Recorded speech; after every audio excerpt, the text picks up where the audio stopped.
नमस्कार मित्रांनो, आज मी तुमच्यासाठी एक भयकथा घेऊन आलो आहे। या भयकथेचे अजून बरेचसेच भाग येणार आहेत।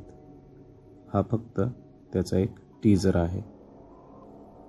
कथेचे नाव आहे बाभळ एक भयकथा। चटचट कातडी चपलीचा आवाज करत रामा एकटाच त्या पाऊल वाटेने घराकडे निघाला होता। रात्रीचे 12 वाजून गेले होते।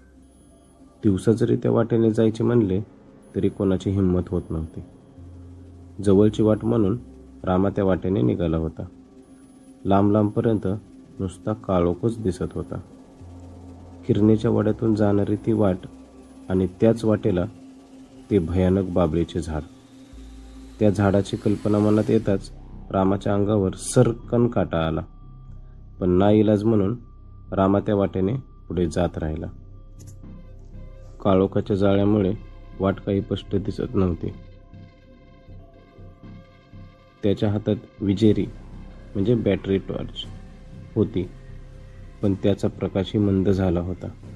मात्र त्याच्या काळजाची धडधड त्याला सांगत होती की तो त्या बाभळीच्या जवळ आला आहे।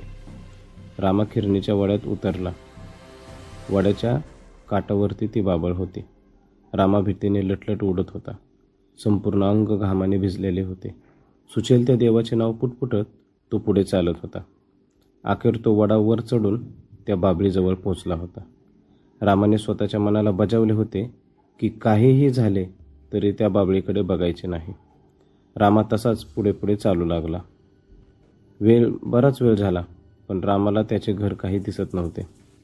खूप वेळ चालल्यामुळे त्याच्या पायातले पार अवसान निघून गेले होते। न राहून रामाने बाजूला पाहिले। बाजूला पाहताच रामाच्या पायाखालची जमीनच सरकली। रामाच्या काळजाची धडधड दुपटीने वाढली। संपूर्ण अंग थरथरू लागले। हातातली विजेरी हातातून निसटून खाली पडली। डोळे उघडे ते उघडेच राहिले, कारण रामा त्या बाभळीपाशीच होता। रामासमोर चक्क ती बाभळ होती, पूर्णपणे सुकून गेलेली काळ्या कुट्ट रंगाची ती बाभळ। बाभळीचा आकार जणू एका भल्या मोठ्या राक्षसागत दिसत होता। दिवसा जरी त्या बाभळीकडे बघितले तरी भीती वाटावे इतके भयानक तिचे रूप होते। रामाला काहीच कळेना। बाभळीपासून जाऊन रामाला बराच वेळ झालता, तरीसुद्धा तो अजून बाभळीजवळच होता। हे नेमके त्याच्यासोबत काय होतंय हाच विचार तो करत होता की त्याची खाली पडलेली विजेरी बंद चालू होऊ लागली। तसा रामाचा पाय कोणीतरी खेचला। रामा खाली कोसळला। तसा तो आजूबाजूला बघू लागला। तिथे त्याला कोणीच दिसेना। रामाचा घासा पार कोरडा पडला।